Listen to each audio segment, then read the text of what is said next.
किसी भी competition exam में हिंदी के क्वेश्चन जरूर पूछे जाते हैं और हिंदी के क्वेश्चन में ये आज के प्रश्न है उपसर्ग और प्रत्यय पर आधारित। तो आइए इनको देखते हैं कि उपसर्ग और प्रत्यय के क्वेश्चन किस प्रकार से पूछे जाते हैं।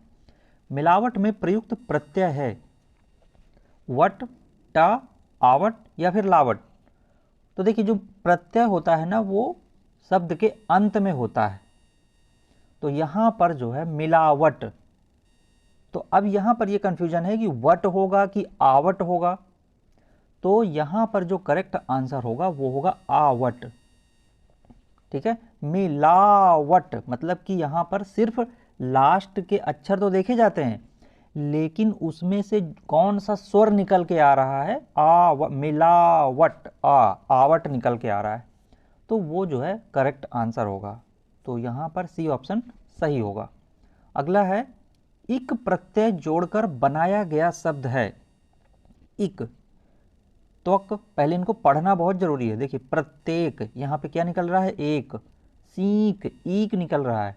दैनिक, इक, इक निकल रहा है। और यही तो पूछ रहा है कि इक प्रत्यय जोड़कर बनाया गया शब्द है, तो ये करेक्ट आंसर हो जाएगा दैनिक।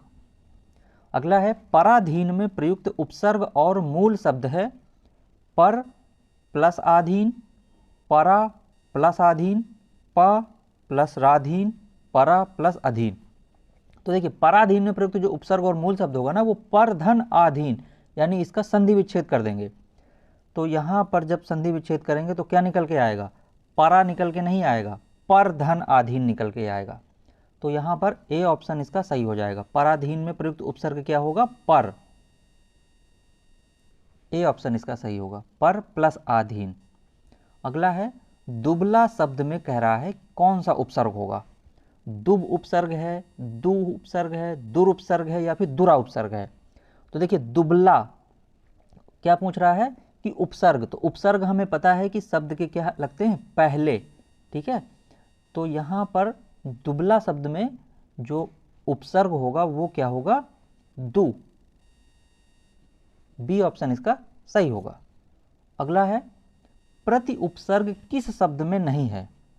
यानी कि उसने पहले बता दिया है प्रश्न ने कि प्रति उपसर्ग है, लेकिन यहां पर ढूंढना है कि किस शब्द में जो है नहीं लगा हुआ है। प्रतिदिन, प्रतिनिधि, प्रतिध्वनि, प्रतिभा। तो हमें बिल्कुल आसान इसमें क्वेश्चन समझ में आ गया कि प्रतिभा जो है बिल्कुल करेक्ट आंसर है। इसमें प्रति उपसर्ग नहीं लगा हुआ है, बाकी में लगा हुआ है प्रतिदिन, प्रतिनिधि, प्रतिध्वनि, लेकिन प्रतिभा ये तो एक नाम हो गया ना। तो यहां पर 5 का डी ऑप्शन बिल्कुल करेक्ट होगा। अगला है अध्यक्ष शब्द में उपसर्ग है। अब देखिए हमें पता है कि उपसर्ग कहां पर लगता है, शब्द के पहले लगता है।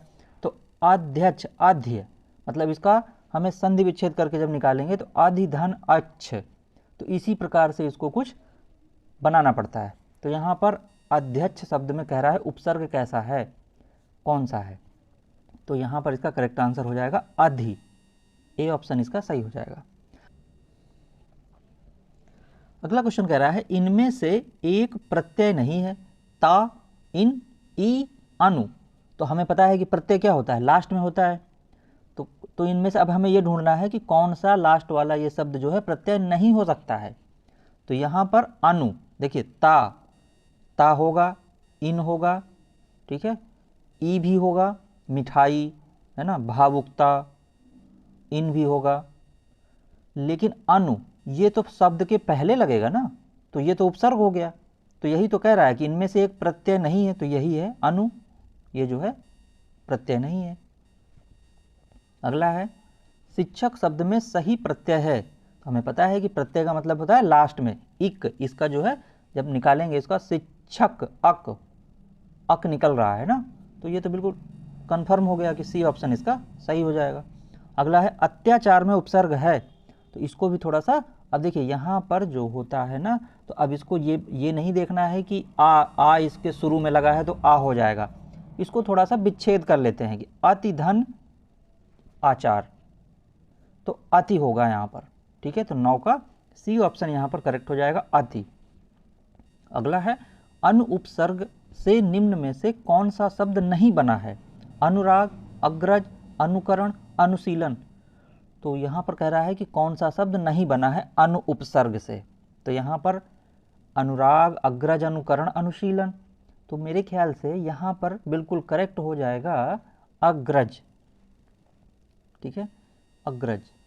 ये अग्रज में अनु उपसर्ग से शब्द नहीं बन रहा है ये, क्योंकि ये अग्रज है ना, अग्र लिखा है। बाकी सब में देखिए अनुराग, अनुकरण, अनुशीलन, तो सब में पहले अनु अनु आ रहा है, इसमें नहीं आ रहा है, तो ये बी ऑप्शन इसका करेक्ट हो जाएगा। अगला है धनवंत में प्रत्यय है। तो अब यहाँ पर देखिए कह रहा है आधा ना और ता, वंत आ ता। हमें पता है कि लास्ट में हमें इसका जो है प्रत्यय आएगा निकल के, तो क्या होगा इसका प्रत्यय आएगा वंत, धनवंत। तो यहाँ पर बी ऑप्शन इसका सही हो जाएगा। अगला है लिखाई में कह रहा है प्रत्यय है आई, लिखाई, पढ़ाई। तो यहाँ पर ई, आई, बा, ई। तो हमें यहाँ पर बिल्कुल कंफर्म हो गया कि ये बी शब्द, बी जो है ऑप्शन इसका सही होगा, लिखाई, आई निकल के आ रहा है, बी यहाँ पर करेक्ट हो जाएगा।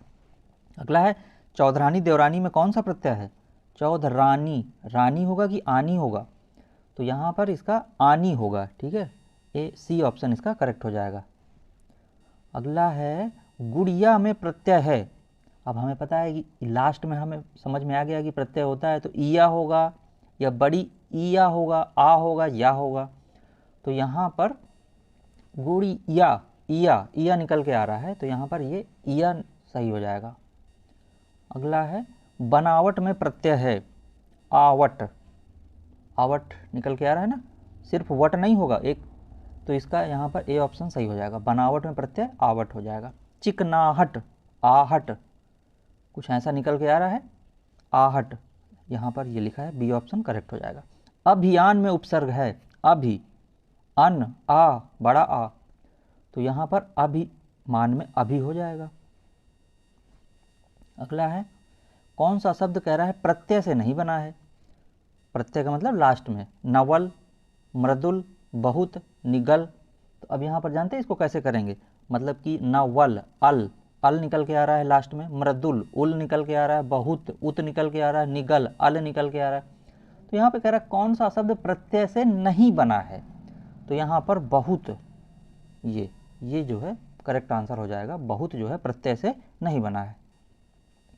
अगला है गवैया किस प्रत्यय का शुद्ध रूप है? कर्तवाच्य, कर्मवाचक, करणवाचक, या फिर कह रहा है भाववाचक कृत प्रत्यय। तो यहाँ पर इसका सही आंसर है कर्तवाच्य, गवैया। अगला है स्वयंवर शब्द में कौन सा उपसर्ग प्रत्यय है? तो यहाँ पर कह रहा है उपसर्ग, देखिए है ना, सबसे आगे स्व होगा, सा होगा, स्वयं होगा कि सम होगा? तो इसका सही आंसर हो जाएगा स्वयं, ये उपसर्ग है। अगला है किस शब्द में कु उपसर्ग नहीं है? कुरूप, कुशल, कुकर्म, कुचाल। तो ये बहुत ही कंफ्यूजन वाला देखिए क्वेश्चन है, क्योंकि सब में कु लिखा हुआ है और पूछ रहा है कि किस शब्द में कु उपसर्ग नहीं है। तो यहाँ पर इसका सही आंसर हो जाएगा कुशल, ये कुशल, इसमें जो है कु उपसर्ग नहीं है। अगला है इन प्रत्यय का प्रयोग किस शब्द में हुआ है? पुजारिन, कठिन, चिन्ह, मीन। तो इनमें तो नहीं होगा, दो में है, पुजारिन या फिर कठिन। तो इसका सही आंसर हो जाएगा पुजारिन, इन निकल के इसी में आ रहा है सबसे सही, तो यहाँ पर ए ऑप्शन सही हो जाएगा। अगला है किस समूह के सभी शब्दों में कह रहा है प्रत्यय है? अधर्म, सामान्य, गौरव, दयालु, डिबिया, ज्ञानी, गुड़िया, शंकर, प्यास, घर, राजमहल, कसैला। तो यहाँ पर कह रहा है किस समूह के सभी शब्दों में प्रत्यय है? तो दयालु, आलू निकल के आ रहा है लास्ट में, डिबिया, इया, अज्ञानी, आनी। तो यहाँ पर ये जो है बी ऑप्शन सही हो जाएगा। इस तरह से इसको निकाल करके देखना पड़ेगा कि किस समूह के सभी शब्दों में प्रत्यय है, किस में नहीं है। तो इसमें निकल के आ रहा है, ठीक है। घर, इसमें देखिए कहाँ निकल के आ रहा है, अर नहीं निकल के आ रहा है ना, घर है ये। राजमहल, इसमें भी नहीं निकल के आ रहा है। कसैला, तो यहाँ पर ये बी ऑप्शन सही हो जाएगा। कौन सा प्रत्यय लगाने से मधुर विशेषण भाववाचक संज्ञा में परिवर्तित हो जाएगा? त्वा, ता, तम, पन। तो यहाँ पर कह रहा है कि कौन सा मधुर विशेषण भाववाचक संज्ञा में परिवर्तित हो जाएगा? तो इसका सही आंसर हो जाएगा ता, मधुरता, है ना, मधुर है तो मधुरता हो जाएगा। अगला है अपमान, इसमें क्या कह रहा है, इसमें जो है अव है, उप है, अति है, या फिर कह रहा है अप है। इसमें जो है उपसर्ग बताने, तो जिसमें लिखा है कि अपमान, दुर्वस्था, पराजय, विलाप, ये जो क्वेश्चन अब आ रहे हैं ना, इनमें कह रहा है कि उपसर्ग बताने, तो कह रहा है अपमान, इसमें कह रहा है उपसर्ग बताइए, अव, उप, अति या अप। तो हमें पता है कि उपसर्ग कहाँ पे लगता है, सबसे पहले तो ये तो हो गया, डी ऑप्शन इसका करेक्ट हो जाएगा, अप। इसके बाद है दुर्वस्था, इसमें भी बताना है, दुस, दुर, आव, दुर, तो दुर्वस्था उपसर्ग बताना है इसमें, तो इसका सही हो जाएगा दुर, ये वाला हलंत वाला। अगला है पराजय, इसमें बताना है उपसर्ग क्या होगा, परि होगा, प्रा होगा, परा होगा कि आ होगा। 27 का क्वेश्चन बताइए, तो यहाँ पर होगा परा, ठीक है, ये परा। अगला क्वेश्चन है, कह रहा है विलाप, इसका उपसर्ग बताइए, वी होगा, विल होगा, वी होगा कि आप होगा, तो आप तो हो ही नहीं सकता है, तो यहाँ पर विल भी नहीं हो सकता है, ठीक है, बड़ी वी भी नहीं हो सकता है, तो सबसे शुरू वाला हो जाएगा वी। अगला है संस्कार, तो इसमें कह रहा है कि उपसर्ग बताइए, तो देखिए इसमें थोड़ा सा ना ऐसे सोचना है, जैसे संस्कार, तो इसका जब विच्छेदन करेंगे ना तो सम धन ऐसे करके आएगा, तो यहाँ पर सी ऑप्शन सही हो जाएगा, सम उपसर्ग हो जाएगा। निम्नलिखित शब्दों में कह रहा है उपसर्ग चुनिए, अभिशाप, तो यहाँ पर अति तो होगा ही नहीं, अधि भी नहीं होगा, तो अभी, ये बिल्कुल सही लग रहा है, ठीक है, डी ऑप्शन सही हो जाएगा। अगला है निम्नलिखित शब्दों में कह रहा है कि उपसर्ग चुनिए, फिर यहाँ पर देखिए उपसर्ग के लिए कह रहा है दुस्साहस, दुस, दुर, दु, सा, क्या होगा यहाँ पर, तो दुस्साहस, तो दुस हो जाएगा यहाँ पर, ए ऑप्शन इसका करेक्ट हो जाएगा। अगला है निम्नलिखित शब्द का कह रहा है प्रत्यय बताइए, अब यहाँ पर प्रत्यय बताना है, यानी लास्ट में सजावट, सजावट का बताना है, तो सजावट का क्या होगा, आवट, अभी हम इसके पहले भी पढ़ चुके हैं ना, लिखावट में आवट था, तो ये तो बिल्कुल क्लियर हो गया, आवट हो जाएगा यहाँ पर। अगला है किस शब्द में इत प्रत्यय है, इत का मतलब कि यहाँ पर लास्ट में पूछ रहा है, प्रत्येक, एक, ये तो हो ही नहीं, होगा ही नहीं, उपस्थित, हाँ यहाँ पे थोड़ा सा लग रहा है ना, प्रोत्साहित, आहित, निश्चित, तो यहाँ पर जो है करेक्ट हो जाएगा प्रोत्साहित, इत यहाँ पर निकल रहा है, बी ऑप्शन सही हो जाएगा। 34 नंबर है, आवरण में कौन सा उपसर्ग लगाकर नया शब्द बनाया जा सकता है, आवरण, ठीक है, आवरण में कह रहा है कौन सा उपसर्ग लगा दें, पहले निआवरण कर दें, निवारण कर दें, पर्यावरण कर दें या पर्यावरण कर दें, बताइए क्या होगा। तो यहाँ पर इसका करेक्ट आंसर हो जाएगा सी ऑप्शन, परिधन आवरण, पर्यावरण, है ना, ये हो जाएगा बिल्कुल करेक्ट। अगला है कल्पना, शिक्षा में इक प्रत्यय का प्रयोग करने से शब्द बनेंगे कौन कौन से, करेक्ट, इक लगाना है लास्ट में, काल्पनिक शिक्षिक, काल्पनिक शिक्षिक, इसके बाद है काल्पनिक शिक्षिक, काल्पनिक शैक्षिक, सही आंसर बताना है, तो यहाँ पर डी ऑप्शन बिल्कुल करेक्ट हो जाएगा, काल्पनिक शैक्षिक, शिक्षिक नहीं होता है कोई भी शब्द, शैक्षिक होता है, तो यहाँ पर डी ऑप्शन सही हो जाएगा। अगला है आमरण शब्द के प्रारंभ में लगे आ को व्याकरण की दृष्टि से क्या कहते हैं, मूल शब्द, उपसर्ग, प्रत्यय या फिर कह रहा है तद्धित प्रत्यय। आमरण शब्द के प्रारंभ में लगे आ को कह रहा है व्याकरण की दृष्टि से क्या कहते हैं, तो हमें पता है, क्या पता है कि उपसर्ग कहते हैं, तो ये बी ऑप्शन सही हो जाएगा। अगला है वर्ण में इक प्रत्यय लगाने पर कह रहा है बनने वाला शब्द होगा, वर्ण में लगाना है, वर्णिक होगा, वणिक होगा, वर्णिक होगा या वार्णिक होगा, तो सही बिल्कुल शब्द इसका होगा वार्णिक, डी ऑप्शन इसका सही होगा। अगला क्वेश्चन क्या कह रहा है, कह रहा है लेखक शब्द के अंत में कौन सा प्रत्यय लगा हुआ है, लेखक अंत में पूछ रहा है, ठीक है, लेखक का तो बिल्कुल नहीं होगा, इक, अक, आक, तो यहाँ पर लेखक अक निकल के आ रहा है ना, अक कहाँ पर है, डी ऑप्शन में। अगला है कौन सा शब्द ईन प्रत्यय के योग से नहीं बना है, ईन का मतलब मनोहारिन, नमकीन, युगीन, ईन निकल के आ रहा है, ग्रामीण, ये तो होगा ही नहीं। तो यहाँ पर इसका करेक्ट आंसर क्या हो जाएगा, मनोहारिन, ए ऑप्शन इसका सही हो जाएगा। अगला है